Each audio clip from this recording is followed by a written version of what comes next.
Hello guys, welcome back to my channel Rohit Ghosh moto vlog. তোমরা দেখছো Rohit Ghosh moto blog.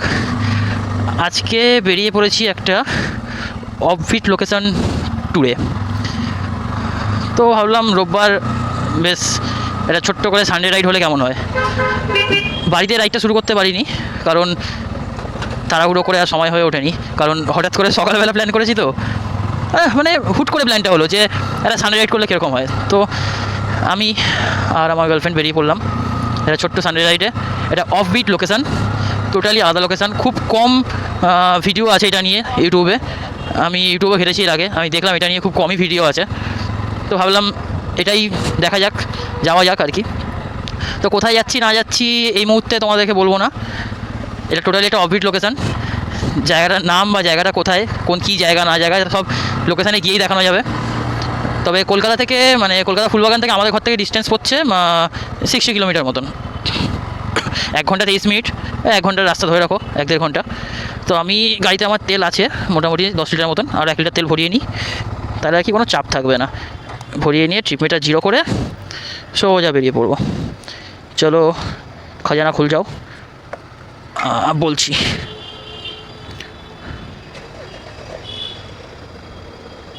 একশো 20 দাও।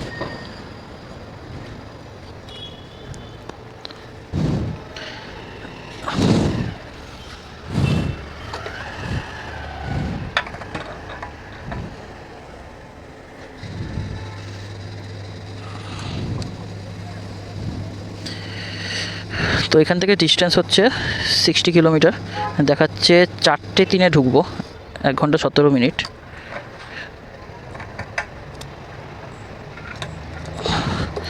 খাজানায় তেল চলে এসছে।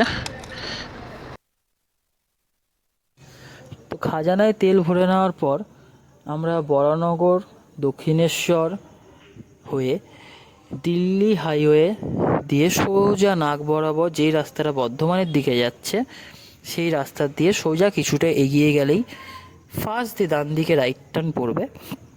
সেই রাইট টার্ন থেকে ব্রিজ হয়ে সোজা সুন্দর দৃশ্য দেখতে দেখতে এগিয়ে গেলেই পেয়ে যাব আমরা ঐতিহাসিক ডেস্টিনেশন অফবিট প্লেস, যেখানে আমরা যেতে চাইছিলাম। কিছুটা ফাঁকা রাস্তা পাওয়াতে চেষ্টা করলাম একটু স্পিড তোলার, 135-36 মতন স্পিড তুলতে পারলাম। খুব বেশি স্পেস পাইনি তারপর আর তারপর এইভাবেই চারিদিকের সৌন্দর্য উপভোগ করতে করতে আর মজা করতে করতেই এগিয়ে গেলাম আমাদের লোকেশনের দিকে। তারপর কিছুটা এগোতেই আমরা দেখতে পেলাম অনেক পরপর ডাবের দোকান। তো আমাদেরও টেস্টটা পাওয়াতে আমরা দাঁড়িয়ে পড়লাম ডাবের জল খেতে আর একটু মাথা ঠান্ডা করতে।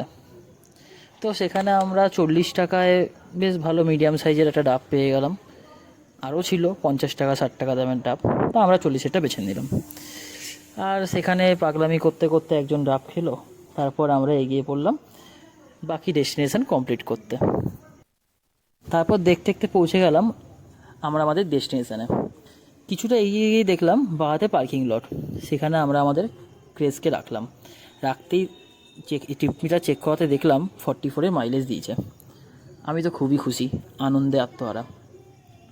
তোমাদেরকে বলে রাখি, এখানেই তোমরা পেয়ে যাবে মন্দিরে পুজো দেওয়ার ডালাও।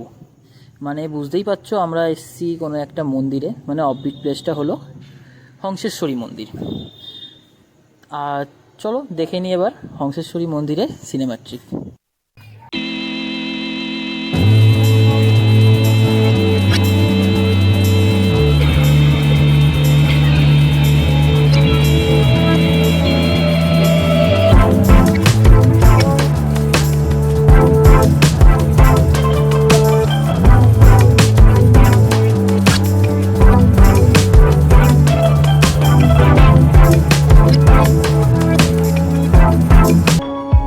লোকেশানে টোটালি অফবিট প্লেস এটা হচ্ছে হংসেশ্বরী দেবী মন্দির।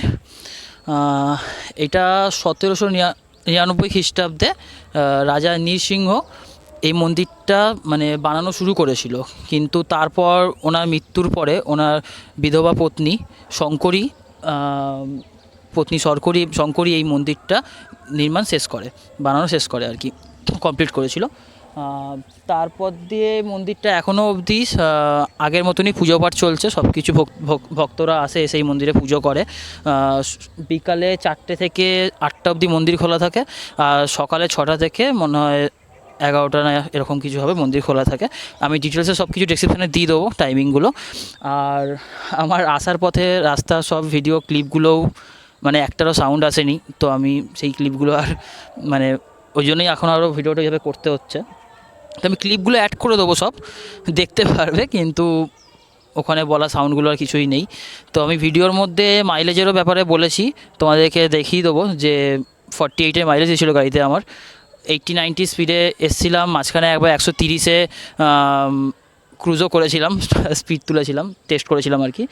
প্লাস তোমার আরও অনেক কিছু ছিল যেগুলো রাস্তার ব্যাপারে, সেগুলো তো আর শুনতে পারবে না, সেগুলো ক্লিপ অ্যাড করে দেবো, তোমরা দেখে নিও। আর এই ছিল মন্দিরের ব্যাপারে বলার। মন্দিরের ব্যাপারে আরও অনেক কিছু রয়েছে যেগুলো এখন ভিডিওয়ে বলে শেষ করা যাবে না, কারণ অনেক বড় হয়ে যাবে ভিডিও তাহলে। তো সেগুলো আমি ডেসক্রিপশানে দিয়ে দেবো, টোটালি সব কিছু বাংলা আর ইংলিশে দুটো হরফেই দিয়ে দেবো, তো তোমরা সেগুলো পড়ে নিতে পারো। আর চ্যানেলটাকে সাবস্ক্রাইব করো, লাইক করো, শেয়ার করো। তোমরা সাবস্ক্রাইব করলে বা লাইক করলে, শেয়ার করবে যত, তো আমার তত আরও মোটিভেট হব আমি, আমার ভিডিও বানানোর প্রতিও আগ্রহ আসবে আরও। তো এইভাবে দেখতে থাকো রোহিত মোটো ব্লগ।